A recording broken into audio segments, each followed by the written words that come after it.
Hello, and thank you for joining us on the SEMRush webinar today. I am again joined by Joel Bondorowsky, who is a pay-per-click specialist. If any of you guys have not seen the other two webinars we've done with Joel, you can see them on YouTube. They are on the SEMRush channel. But we have a series of pay-per-click webinars where Joel was at the start showing you the basics and is now getting into more specific detail on pay-per-click. So Joel has kindly agreed to do yet another webinar with us and pass on his knowledge and experience, which I'm sure you'll all be glad to take full advantage of. Joel, how is things with you? All good? Yeah, things are going pretty well for me. I'm excited actually to get into some of the real nitty-gritty on what I was explaining before. I mean, before I was just giving some ideas and principles that I follow when I do PPC, and now I'm getting more into the execution side. But one thing I'd like to add, though, there's no right and wrong way to do PPC. The approach I'm presenting is one that you might want to take if you're looking to get your campaign as healthy and profitable as possible, as fast as possible, that is. So in other words, if you don't want to just be throwing money into a pit on, spending a lot, not seeing those returns, this might be the approach you want to take. It also, requires a simpler campaign structure. When you start with, it's more manageable. It goes against a lot of the intuition that a lot of people have when they create campaigns, because it actually is a lot easier than you might, expect AdWords to be when you take this approach. Oh, it sounds good. We always want in about the juicy details and how you actually execute stuff rather than the basic stuff, I'm sure. For me in particular, I like to hear about the execution of stuff. But just for anyone who doesn't know of you, Joel, because I'm sure there will be a few new faces on here, can you just give the guys a brief introduction to your background and what level of experience you've got? Oh, sure. Well, actually, really, the first time I ever did PPC was way back in its infancy, back in 2000, before Google AdWords was even really a thing. That's really when I first got my feet wet. Throughout the years, I started getting a bit more serious with it but I really, I think, took a quantum leap forward in my, knowledge and skills when I moved from the States over here to Israel. And I worked for a large tech company that many of you know, Wix.com, the website builder. It was at Wix when I first got my hands on running some very large campaigns with, some very healthy budgets. Also, what Wix provided me was a lot of the data that we needed in order to run measured campaigns that we knew were successful. And if there were elements of it that weren't successful, we knew what it would take in order to make them as such. So I really, got an excellent education there. I left Wix about 6 years ago, at which time I started an advertising agency. And at that ad agency, I continued running some very large mass market campaigns, not necessarily just in search, actually. I ended up progressing more into display advertising and even Facebook. But yeah, I mean, my background pretty much is PPC, only PPC. And what I like are large, massive, measurable campaigns. Excellent. Thanks for that introduction, Joel. So as you guys can see, Joel has been in the game for as long as anyone else out there and has worked, for sizable organizations throughout that time as well. So he's not dealing with, £100 and £200 a month campaigns. It's really in-depth structured campaigns, which is more complex and stuff like that. And there's obviously a lot more strategy that goes behind that. So we'll just give it a few more minutes for people to join. We do have quite a lot of people there. Guys, if you have questions that we want to put to Joel, please do ask questions on the live chat on YouTube. And we do have a lot of people in there saying hello. We've got people from the Maldives, Pasadena, Cambridge. So there's a lot of different people on here. Feel free to take advantage of Joel's knowledge today by asking questions. Joel is happy to answer questions throughout the course of the webinar. So don't wait until the end to ask the questions. Get your questions in when Joel is talking about a specific subject. because he's quite keen on making sure that you guys fully understand what he's saying. So, and there's also someone saying there, is it odd seeing me without a hoodie and all clean shaven? Yeah, it's warm now, it's summertime here, so hoodies are off, and yeah, shaving for brightness, next week. But yeah, so yeah, we've got quite a lot of people on here, Joel, and I think just now would be a great time to start sharing your screen, and we'll get cracking. But as I say, everyone ask questions throughout the webinar. We also will have time at the end of the webinar to put questions to Joel, so make sure that you fill up the YouTube chat with as many questions as you can, and I'll get them all over to him. So stage is now yours, Joel. Well, thank you very much, Craig. Okay. I believe that's working okay. Great. So yeah, well, I do want to actually talk about one thing first that Craig mentioned. I mean, yes, like my current work is involved with some very large mass market campaigns, the type of campaigns that are that are spending a lot, not necessarily those 100 or 200 pound campaigns. However, that doesn't mean you can't be successful with those 100 or 200 pound campaigns. This webinar is about targeting only one keyword in order to get your account off the ground, optimize your ads, optimize your sales funnel, and become profitable. It is because targeting just one keyword lets you do that on a very minimal budget.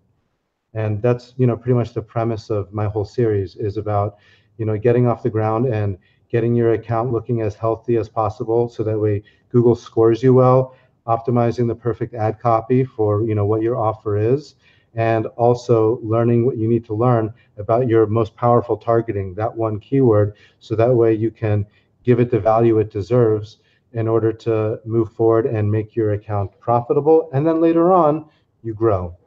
The first thing I'd like to do is actually discuss this methodology a little bit, discuss why it is that only one keyword matters. I know that earlier on we were discussing this idea, and we even posted some things about it on some message boards. And I mean, a lot of people out there who did PPC, who are very, very experienced in it, were kind of skeptical about this approach. So I kind of want to start off with addressing this, and also address any questions afterwards that people may have, just to make sure you're not necessarily agreeing with me, but do understand my mindset behind it. Just one keyword matters with the following conditions. First of all, when your campaign is new, that is when you're just first launching and you do not yet know about the value of your keywords and the value and what your best ads are, and so on. Also, when your campaign is not yet profitable. Even if you've been running for a bit, it might actually be a good idea to cut everything and just run your most powerful keyword in order to become profitable, optimize your sales funnel, and then start adding in that extra targeting. Only one keyword should matter when your PPC budget and resources are limited. You shouldn't be wasting budget on other keywords that are maybe less meaningful than that one word that drives the most action for what your product is, for what your offer is. Also, only one keyword matters when you haven't yet figured out your best advertising message.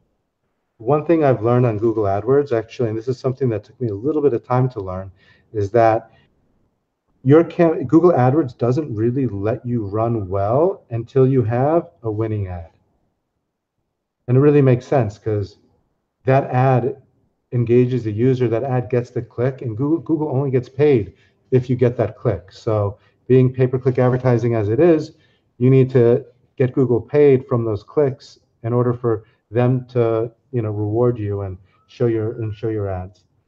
And also, that one keyword matters if you're not really profitable yet, because you haven't optimized your sales funnel, and maybe even you haven't figured out exactly the best way to pitch your landing page and the rest of your sales funnel for your product. So before you sit there, before you expand and try to target all the words possible, because you don't want to lose any potential buyers, focus all your attention just on getting those few extremely valuable clicks in order to optimize that ad and then that sales funnel, in order so that you could later grow and make the most off of that other traffic that you have not yet targeted, that you might be scared of losing, which is why so many people who start doing PPC mean, starting a PPC campaign will end up investing a lot of energy into building those massive keyword lists, which end up actually just draining money and also kill your CTR because it's really hard to write catered ads for that massive keyword list. So before I move on, I do want to take a brief pause, and I do want to see if there are any questions about what I said. There might not be, but if there are any, I mean, just please address them. Joel, there is a couple of questions in. I'll just ask you them over here. How would you optimize keywords for an organization that does not have an incentive like articles and research from a think tank? Okay, that's a very good question. Now, what I'm search advertising isn't really advertising. It's really more like sales. So really what I would turn around and ask you to think about is how would you sell your ideas for that think tank that you're running? In other words, if you're just looking for people who are, you know, curious about certain things that you have to offer, or let's say it's something political, you have to think about what you need to respond to that someone might ask you. You know, it's really something that might, you know, take common sense. But what I'm trying to say, but what you really want to think about though as well is if search advertising is right for such a product or service, or you know, such an organization, if you aren't really offering anything. Because to me, search is really there as a sales tool. Someone is looking for something and you're able to respond and say, hey, I have it for you here. So yes, okay. I've got another question, which is from Jean-Luc from Cambridge. He's basically saying, so he's a wedding photographer in Cambridge. Does he use the keyword Cambridge wedding, or does he use Cambridge wedding photographer or just wedding photographer? Okay. When I say the only keyword that matters, I'm not being 100% truthful. It doesn't necessarily mean just exactly one keyword. Very close synonyms count. The way Google, like Cambridge wedding photographer and wedding photographer and wedding photographer in Cambridge, that is, if you're just targeting Cambridge as your, you know, geo target, is basically the same thing. So I would, you know, go for all three, being that they all three would respond to the exact same ad message, would use the exact same ad message, and have more or less the exact same value. Perfect. If you want to carry on now, Joel, I'll keep you posted with any other questions. Okay, excellent. Now, I don't know if many of you saw any of my previous webinars, but the first webinar that I did, I kind of presented the 5 pillars to PPC that I follow. These pillars are just principles that I have in the back of my mind when I kind of put together my strategies for my campaigns. The first pillar, before I do anything with PPC, is that I put Google before myself. I put Google's interests before the interests of the business that I'm advertising. The reason is that advertising on Google is a partnership. It's a partnership that needs to work for Google before it could work for you. And the only way it could work for Google is if you're able to make the most of their limited commodity. That limited commodity is their ad space. What Google's really selling is the ad space. You're doing pay-per-click advertising, which basically means that you pay for every click. So Google doesn't make money off of that ad impression unless you get that click. So given the aforementioned conditions, targeting just one keyword helps satisfy the first of the 5 pillars of PPC by giving you what you need in order to optimize the best possible ad for your most powerful and relevant keyword. Let's say you're a wedding photographer in Cambridge, as you know, we were asked about before, and you're launching your campaigns. Yes, sure, maybe the keyword wedding venue in Cambridge can result in someone who wants to purchase the services of a wedding photographer in Cambridge. However, targeting that keyword will not allow you to write the best possible ad, not nearly as well as, let's say, someone else selling that wedding venue. So by targeting just that one most powerful keyword that's the most relevant to you, you are sure to be able to produce ads that outperform those of your advertising competitors because that keyword is who you are.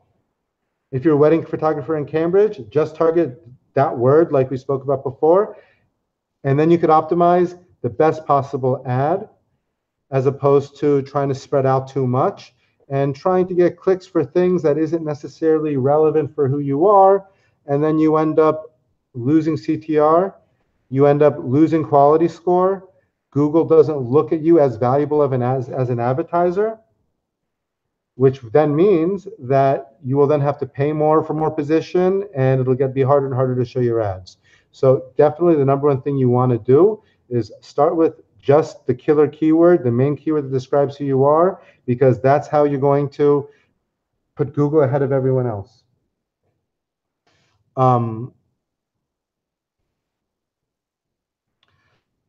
Also, as well, like if you're spreading out and running a wide variety of ads, like let's say you are a photographer, not just a wedding photographer, but a photographer in Cambridge, and you've never done PPC before.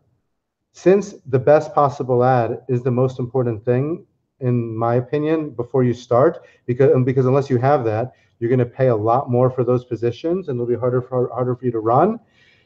And if you have a limited budget, let's say you're a photographer, don't spread out too hard. If you want to advertise things like photography services, wedding photographer, corporate photographer, portrait photography, and so on, or photography studio in Cambridge and so on, you're going to need to test many different ads in different ad groups in order to cater the right ad to the right message. So by targeting fewer ads, by targeting fewer words, you're able to focus one at a time on having the best ad and then move on. So really more keywords mean more ads, which means more ground to gain from when you start out.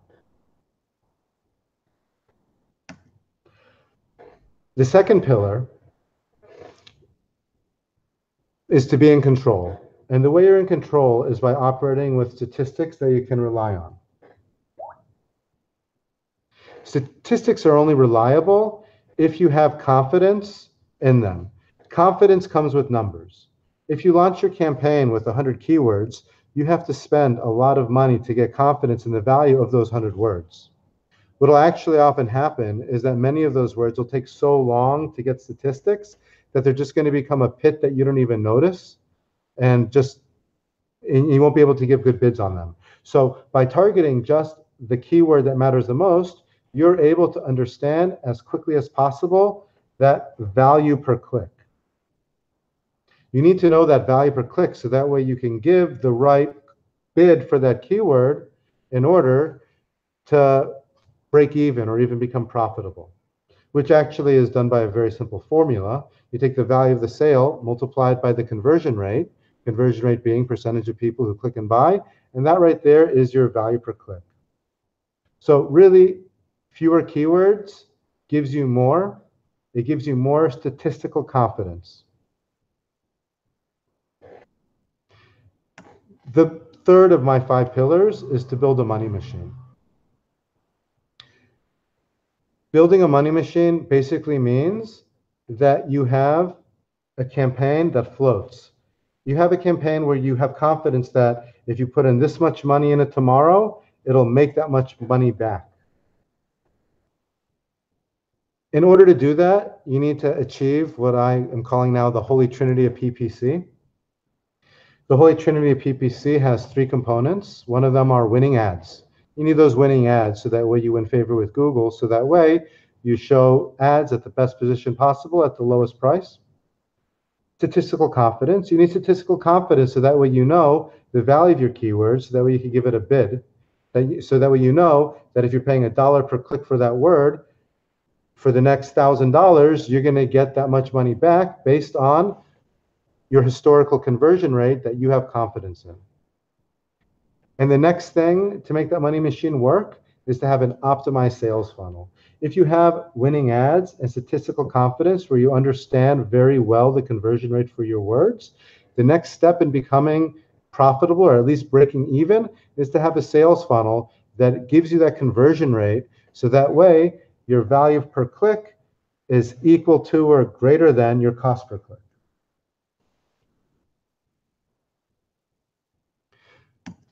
My last two pillars, which isn't really addressed, which we're going to address later, is to optimize for profit. When I say later, I mean in future webinars. You're going to want to eventually optimize for profit. Right now, we're just looking at building a money machine where you know that if you're able to put a certain amount of money into Google every day, you're getting that much money back.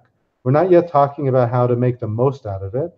And we're also not yet talking about expanding or growing. One thing that I want to really emphasize, though, about optimizing for profit is that the people often confuse lower cost per acquisitions or high ROI with success. That's really not the case. Profitability is a bit more complex than that, which is why it deserves, its own conversation later. Expanding and growth, which is the fifth pillar in my 5 pillars of PPC, is when you're going to want to target other keywords.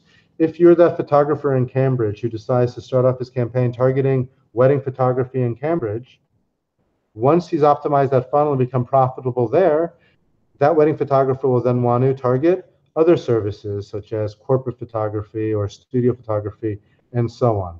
So really the goal here, in order to make the most out of your 100 or 200 pound budget per month, is to follow the first 3 pillars. Once you've done that, the sky's the limit. You optimize for profit, and then you grow your campaigns to where the sky is really, really, really the limit. You grow your campaigns to where you're going to target less actual keywords, new marketing verticals, other marketing channels, maybe not necessarily PPC search. You could also be doing display advertising, Facebook advertising, and so on. Targeting more locations and also more demographics. What I'm going to do now is actually pause again for questions. And I see some questions coming in. John Bernier asked, what are my thoughts on bidding on competitors' name to drive up CTR? Bidding on competitors' names, bidding on your own name will drive up your CTR. Bidding on your own name is a good idea. However, bidding on your own name doesn't really bring in new business.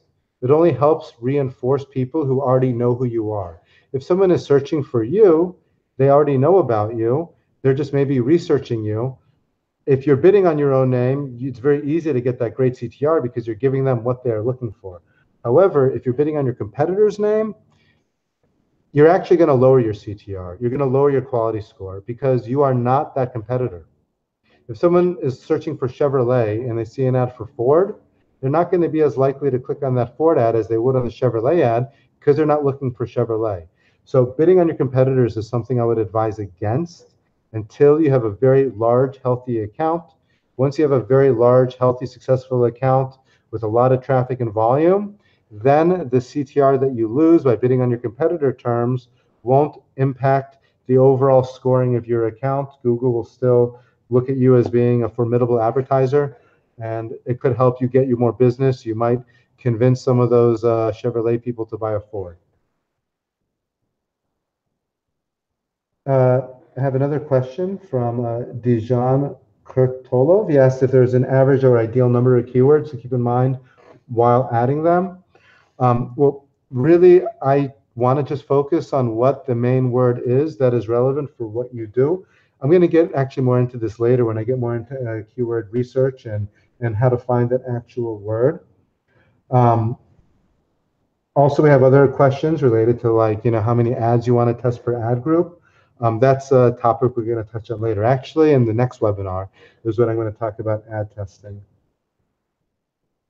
Okay, so I think I will continue. I want to move on and actually really get into the strategy itself. For those of you who have done AdWords before, or those of you who haven't done AdWords, you're probably familiar with the Google AdWords hierarchy. In Google AdWords, you first have an account. That account is usually something you log into with your Gmail login. And then inside of the account, you have multiple campaigns. You could have one or more campaigns. And then in each campaign, you could have multiple ad groups. And then for each ad group, you have a collection of keywords and ads.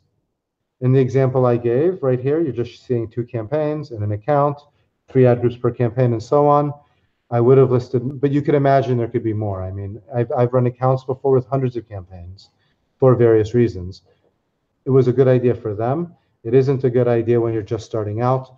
When you're just starting out and you're running on that bootstrap budget, you're going to want to start off with a campaign structure that looks more like this, where you have an account with one campaign, one ad group with your keyword. When I say keyword, by the way, Cambridge wedding photographer, Cambridge wedding photography, and wedding photographer all means the same thing.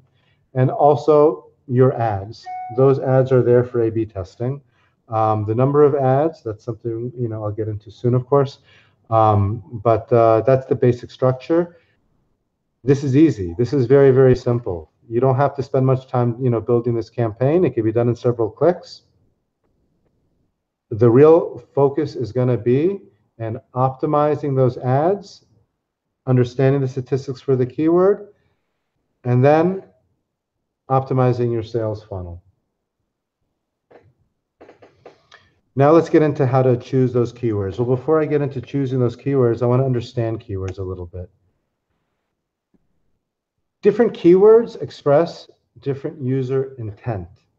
There's something that inner marketers have talked about for a while. It is the decision-making funnel. The decision-making funnel is basically the mindset that users have when they're searching. Most searches for a particular product, most searches are just people who are aware of something. I mentioned before that I worked at Wix. Wix is a website builder. If someone isn't necessarily interested in taking action on building a website with the website builder at this time, they might be searching for something like how to build a website, or how to make a website, or get your business online. Those are all words that can lead to that person could eventually want to purchase website building services. However, they're very far from that action. Next is interest. Words that express interest could be more like create a website or website design. Next are, words related to desire. And then after that are words related to action. As you move down the funnel, the words become fewer and fewer, but the words also become much more expensive. The words that you want to target, the keyword you want to target, are ones that express desire and action. They are the most expensive, but they are the ones that you're going to convert and make sales. They are the words that you want to invest all of your budget into. You don't want to waste money in those cheaper words. They're cheaper for a reason. Those users are not yet ready to buy. If you're not able to be profitable on words that express desire and action for your product or service, then you need to optimize your ad and your sales funnel until you are profitable. You always can get there. That is, unless your business has a serious disadvantage to your competitors. Maybe your profit margins are way lower than that of your competitors, so you're not really playing in a level ground. Unless that's the case, if someone else is able to be profitable on that $10 per click keyword, so can you, if that is what you do. So like I said before, our keywords are keywords that express desire and action. So when you're looking for that keyword, you want to use keywords that are more like website builder or best website builder. That is, if you are a website builder like Wix. If you are a photographer and you're specializing in wedding photography, a keyword like steps to set up my wedding is not going to work for you. It is that keyword will be way cheaper than, say, best wedding photographer in Cambridge or whatever city it might be, but it is not the keyword that you want to win on. Focus your efforts on the winner, the keywords that express the keywords that mean desire and action. Remember, search is sales. If someone is looking for that term that describes exactly what you are doing, it means they are looking for you specifically. It is worth spending that extra money. If your ad doesn't communicate to them properly, and if your landing page doesn't convert them, cut your budget to focus just on that keyword until you optimize your ad and your landing page until you are able to become profitable for that main word. Once your funnel is able to get there, that's when you can start worrying about those long tails and start worrying about those other words that come higher up in the decision-making funnel. That's also when you can start worrying about other related keywords. Other related keywords are maybe, for a website builder, website hosting. Someone searching for website hosting isn't looking for a website builder. They don't even, they're far from that mindset, but it is related, and maybe you could grab them. Someone looking for a website designer is not looking for a website builder, but maybe they could be convinced. That's all great. You're going to want to do that, but only after you optimize your sales funnel for exactly what it is that you do. I'm going to pause again for questions, if anyone has any. There is no questions on that, Joel, at present. I'll just double check if anyone else, does anyone get any questions on that quickly, just on the live chat? Just see if anyone does have any questions on that. But yeah, they've been quiet on that. But that's either good or bad. It means everyone understood everything wonderfully, or it means that I've lost people and everyone's dozing off. No, they're just hanging on. It's probably someone. There is one question actually that's just come in from Ember Learning. They're saying, does the file a trademark seem like a desire in action to you? Does what? File a trademark seem like desire in action, like a keyword that you would determine desire in action? Fail a trademark? File a trademark. Yeah. Sorry, it's mine, not yours. It's my Israeli English. No, that's kidding. I don't have Israeli English. Okay, file a trademark.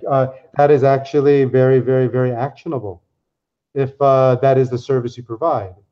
If you provide services for trademark filing, that's amazing. That's exactly what you want to do. If that is your service. Cool. Crack on then. That's the only question that people have come in with there on that particular section. Right.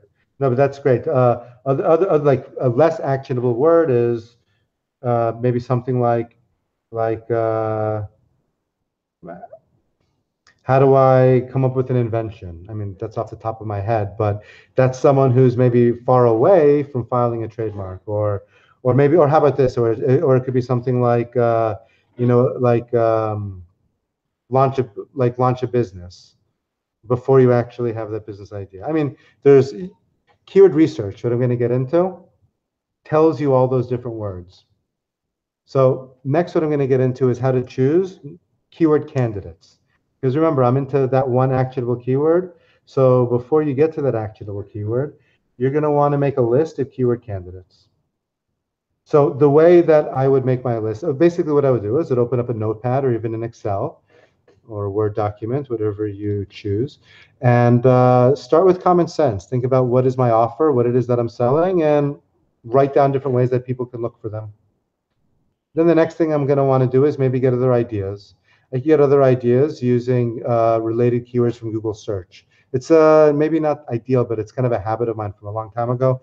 I always just like the words that Google suggests to you. You search for something, and then you get ideas for related words. So let's say your word isn't the most actionable. Sometimes you might see it there.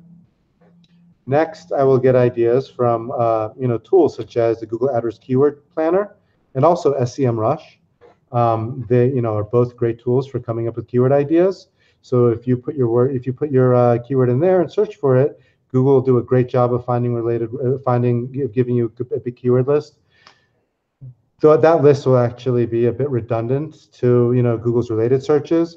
SEMRush will be redundant as well. But right now, you're not looking to pick the candidate. You're just looking to get ideas, just to make lists. And then afterwards, you might want to see what your competitors are doing. That is, if you have a strong competitor who has, when I say strong, I mean has a strong online presence. Maybe they're successful at PPC. If they are successful at PPC, that's great. That's when SEMRush is actually going to be very useful to you, because then you could see what that keyword is.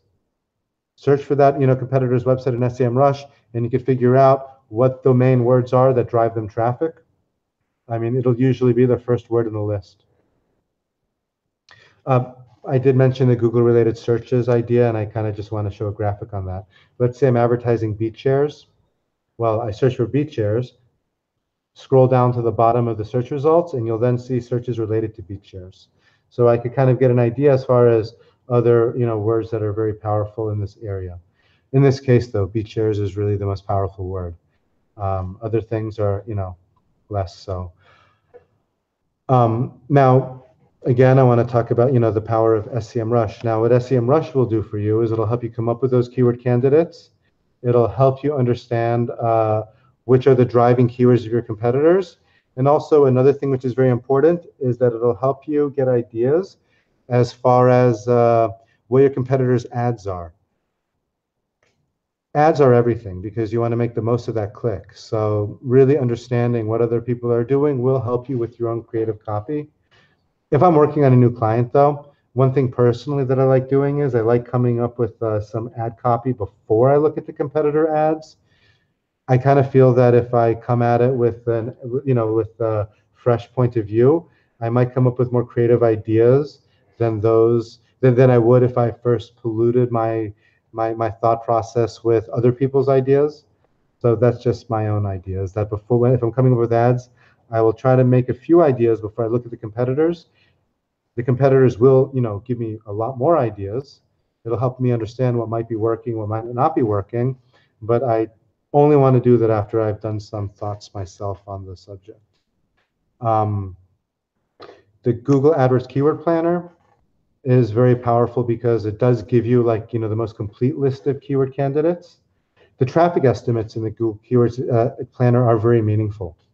And they'll also show you in season. And a very, very, very, it's not 100% accurate, nothing ever is, but you can really rely on them to help you understand what the best keyword is. For example, if you are selling beach chairs, you could see that people are searching for beach chairs in plural much more than beach chair. You could also see that, let's say, best beach chair, which is a very, very, very actionable keyword, gets a tiny fraction of the traffic versus beach chairs. If I'm advertising website builders, let's say I'm thinking about using the keyword website creator, I could see that the search for website creator is going to get maybe 0.5% of this volume of website builder itself. So the Google AdWords Keyword Planner is very, very good for seeing that. The Google AdWords Keyword Planner also gives you an idea as far as how expensive keywords are going to be. The bid estimates need to be taken with a grain of salt, though. Reason being is that the bid estimates are based on a lot of factors that might not be relevant to you. But one thing that is good about those bid estimates is that the relation of one keyword to another is accurate. If you see that one keyword has a higher bid estimate than another, it will be true. That one keyword is more expensive than the other. If the keyword planner says that the bid estimate for top page is over $1, that might not necessarily be true for you. Why? Well, let's say you have an account that's fresh, you haven't proven to Google that you make the most of those ads, you write ads that have low CTR, you're going to be paying a lot more than $1 per click to get that top position. Versus if you have very, very, very good ads, the highest CTR possible, then you might be paying much less for that top position because of what you've achieved. Other factors as well that they're not telling you about might be location. You might be looking at results and bid estimates for, let's say, all the United States, while you might be targeting a small city in Idaho. No offense to Idaho, it's just a country that has a state that has small cities, where the competition is much less, and you can get away with much lower bids for that top position. So you do have to take those actual bid estimates with a grain of salt. Once you've made that keyword list and you have all those candidates, you then want to go to the Google AdWords keyword tool and select that actual keyword. So Google AdWords lets you paste that keyword list, lets you paste all those candidates into the tool itself. And you then will be able to get estimates on the cost for those keywords, like I mentioned before, so you can see which ones are the most expensive, and also understand the volume for those keywords. A lot of times what people are going to want to do is they're going to want to go with keywords that are cheaper. They think, okay, my budget is limited, those expensive keywords, not for me right now. I take the opposite approach. I'd rather go for that most expensive keyword, because you'll find that the most expensive keyword is expensive for a reason. It's the most actionable. It's that keyword that someone is searching for when they're ready to open up their wallet because they're ready to buy. It's expensive because your competitors are bidding a lot for them. That's the keyword to win on, especially if it's got high volume. Pick that keyword and focus on optimizing your ad. If you can't afford 200 pounds per month, cut your budget with Google AdWords budget caps. You know, they let you cap campaigns, budgets per day. Cut your budget to the budget you could afford per day until you can become profitable with that expensive keyword. If your competitor is on an even ground as you, because let's say if they're as profitable for every product that they sell as you are, then there's no reason why you can't beat them. You just need to write a better ad than them, to have a higher CTR and a higher quality score, and have a better landing page than them, so that way you make more out of that click than them. If you're able to have twice as good of a conversion rate than them, then you have double the value per click than them. That's very important to understand. So really focus just on those first three pillars like I mentioned before. Best ad copy for Google, best ad copy to make the most out of that ad impression. Someone who's looking for a beat share, show them the best possible ad for that beat share. Learn what your conversion rate is for that beat shares.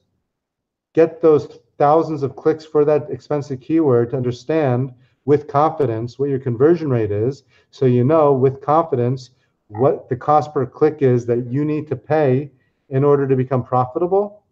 And then optimize your sales funnel, optimize that landing page until your value per click is high enough to where you're able to break even on it. And then you have built a money machine.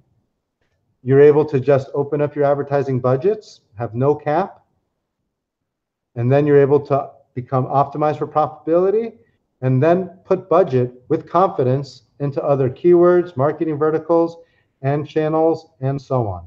So after you made those keyword candidate lists, uploaded them to the keyword planner, look for the words that have high volume and are also the most meaningful. They're often going to be the most expensive, and target that word. If the word has very, very, very low volume, because let's say you're selling beat shares and you're going to see a keyword like best beat shares, which is probably going to cost more than beat shares itself, but the volume will be very, very, very, very low. Yeah, you might want to actually bid on it alongside of beat shares itself, because that is a super actionable word, but that's not your keyword. That's not the keyword that is going to make your business. That's not the keyword that you're going to learn how to optimize the best possible ads with. And that's not the keyword that's going to drive the traffic you need in order to optimize your sales funnel. So, I mean, that's pretty much it as far as, you know, this approach that I have on why it is that you should just optimize your campaigns with just one keyword, especially when you start, especially when your budget's limited. You want to prove to Google that you make the most out of that ad. You want to beat your competitors, your advertiser competitors, by having better ads than them, which can only happen if you're targeting very, very, very narrowly. And you also want to optimize your user experience. For someone who's looking for what you offer, you want to be sure that you're able to give them the best possible experience on your landing page and on, which is going to bring me to my next webinar in the series, where I talk about creatives. In the next webinar in the series, we're going to talk about ads, how to A/B test those ads. And I'm also going to talk about landing page and funnel optimization in the next webinar. Later, we'll be bidding, budgeting, and expansion. But really, the next webinar is going to give you everything you need to put all the pieces of the puzzle together, from choosing that best keyword, writing the best ads, and then optimizing that user experience. So that way you have a money machine. You have campaigns that float. So I think it's at this point that I want to take more questions, if there are any others. Joel, there's plenty of questions, and we've got 16 minutes to do them, so I've got plenty of time there. Just for anyone watching, the next webinar is on the 16th of May, just in case you're wondering when that might be. So what we'll do is crack on with the questions, Joel. So I will do them.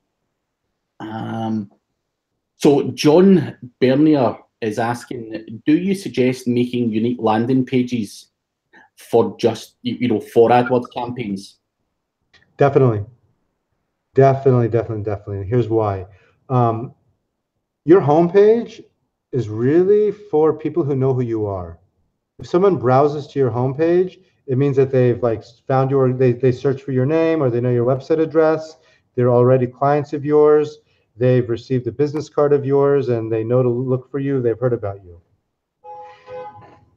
Google search landing pages are for people who have no idea who you are. They've never heard of your brand before. I mean, I don't think you're a big brand. Very few are. So really, you want to have a catered message just for people looking for who you are. And by the way, when you make those landing pages just for that search funnel, there are certain best practices you're going to want to take, and I will talk about that in my next webinar. For example, you don't want any links to any other pages. You just want to pretty much pitch the product, show people a response to the ad that they saw, and don't distract them with links for jobs or about us, you know what I mean? Or, you know, photos from your last company fun day. People don't care about that if they're searching for your product. If they're searching for your product and they click on your ad, you want to sell to them as quickly as possible without any of those distractions. And that's why you want to have those landing pages built for that search funnel. With the following, you know, my advice here, you're going to want to start off with one search funnel that is for your main most powerful keyword. Later on, if you're a wedding photographer and you want to move on to, let's say, portrait photography, you're going to have a different landing page for portrait photography. That'll help engage and convert users better who search for portrait photography and saw that ad for portrait photography. Good answer, Joel. Good answer. The next question we have is, you mentioned earlier in your kind of last set of slides that bid estimates are, you know, to be taken, you know, with a pinch of salt. Someone was asking, is there anywhere that they can actually see a play? Is there any kind of accurate data out there where it gives you a more accurate bid estimate, or is that something that you have to just build up to? I recommend, okay, what you have to understand is the complexity of the Google AdWords ad auction. That is what actually makes a bid price what it is. There are a lot of factors involved. The Google AdWords keyword tool isn't taking all those factors into account, which is why that estimate is going to be off. The factors it can be, let's say, where your ad is shown, the time of day even, and so on. For example, I actually once did PPC a while back for an online casino targeting the UK, where online casinos, you know, could advertise in AdWords. And what was really interesting was that if you're bidding on the keyword online casino, which is actually really the most powerful word, you could spend $300 per click, $300 per click, the biggest CPC I ever paid, on Friday evening. If the ad was shown Monday morning, the cost per click to be in the top position would be maybe $50, $100. You know, so if you look for that, you know, if you look for bid estimates for that keyword in the keyword planner, you're not going to see all of that. You're going to just see one price, while the price that you're going to want to pay actually is the $300 price on Friday evening, because that's when someone is willing to open up their wallet and, you know, get into online gambling, which is why that time was so expensive as it was. But I'm straying a little bit. Really, there's a lot of factors involved. Also factors involving your own advertising account, its health, and so on, which is why it's not going to be accurate. Really, the best way to see what it is to launch your campaign and see where your ads fall. But do understand that as soon as you start working on that ad and start improving your CTR, those bid prices are going to drop. Perfect, perfect. So I've got a question for you, Joel. Not to put you on the spot, I would just love to know your input on this. So you talk about Google AdWords Keyword Planner several times throughout your webinar. Now, this is just a personal opinion of mine. You know, I wouldn't trust Google AdWords Keyword Planner over a third-party tool, for example, like SEMRush, purely because Google's biggest revenue stream comes from Google. So I think, this is just a personal opinion of mine, I think that Google may throw in their, you know, random, I'm not saying they mislead you or anything like that, but the data, would you say it's more accurate on like a third-party tool to do your keyword research, or do you actually believe that the keyword planner is giving you the most accurate data? I believe the Google Keyword Planner is giving you the most accurate data. The reason is that Google has all the data. SEMRush, great service, great product. They don't have all the data. SEMRush is getting their data from a panel of users on the internet, and using their sophisticated technology, they're able to get a glimpse into what's going on. They're able to smoothen out the data and help you understand certain things as far as how keywords are working, and also the performance of all these websites and what keywords are being driven to them and so on.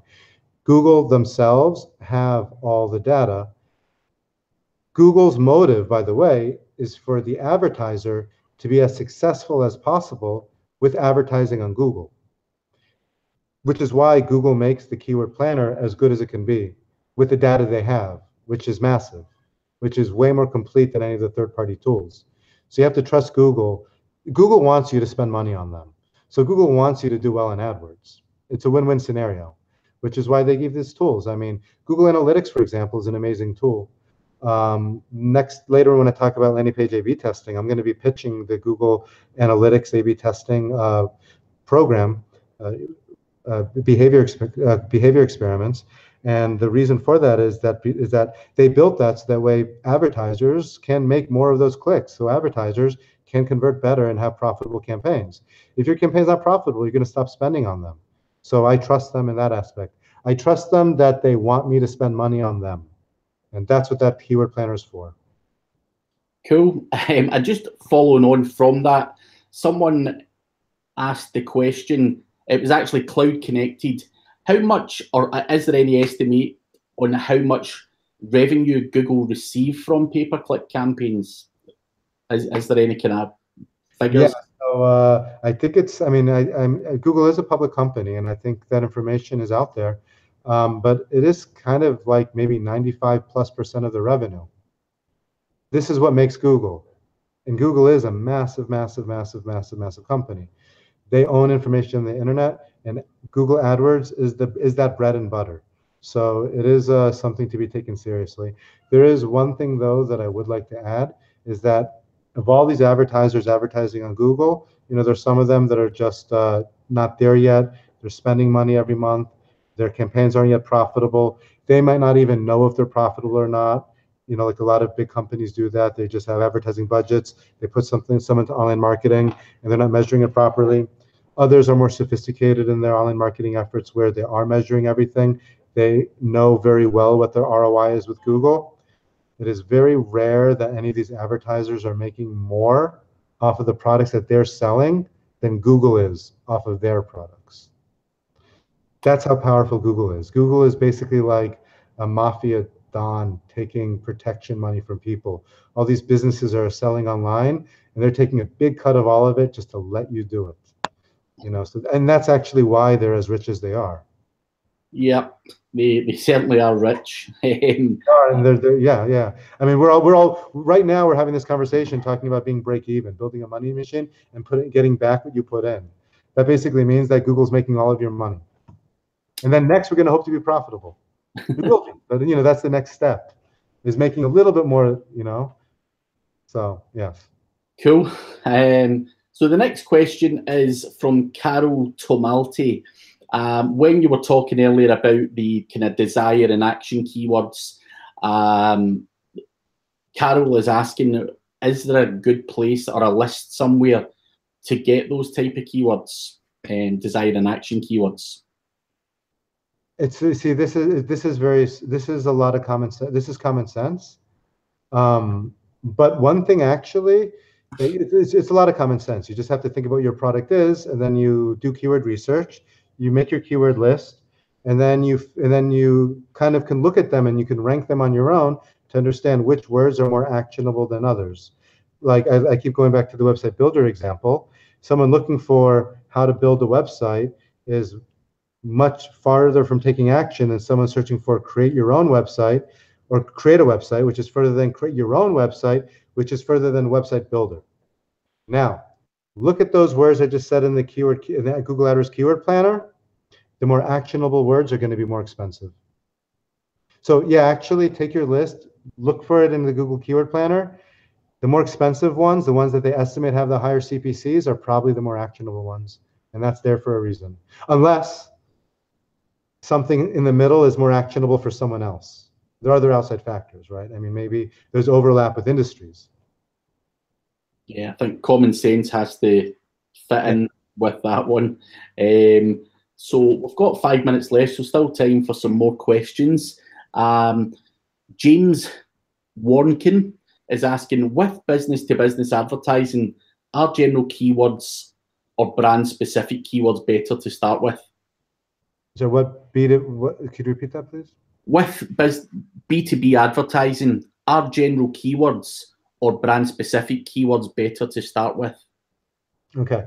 Now, if you're already an established business and people are looking for you, branded search terms, I mean, I'm not talking about that right now, but do that no matter what. I mean, you're going to spend very little per click. Your cost per acquisition from those terms are going to be very, very little. Really, you didn't bring in the client from those terms. You brought them in from somewhere else because those people know to look for you. So definitely do that. What I'm talking about now are, let's say, terms that describe exactly what you do.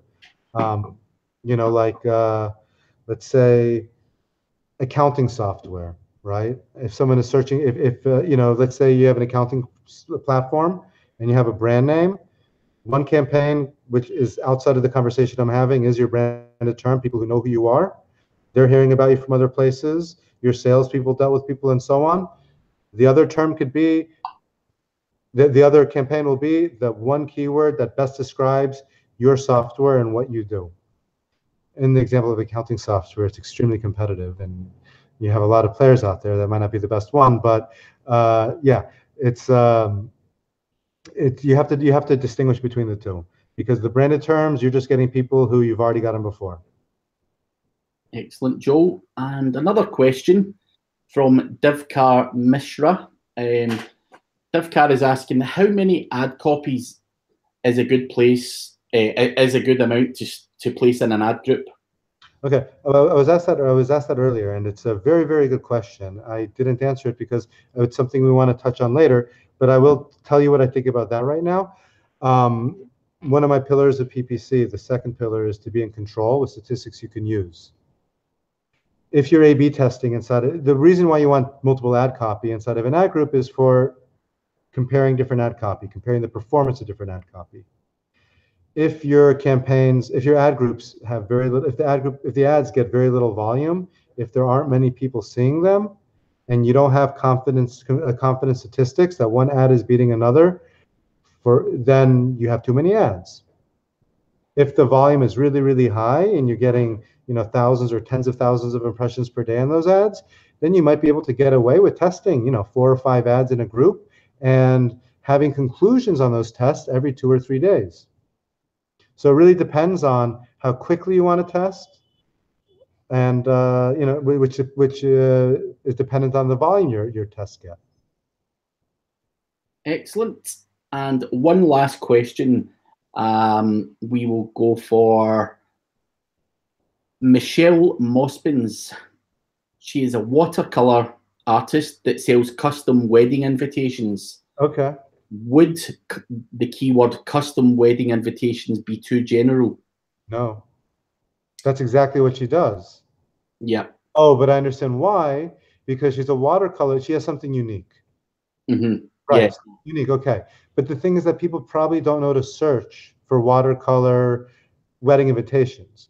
So if you ask me, the keyword will be custom wedding invitations, or even wedding invitations if the volume is low.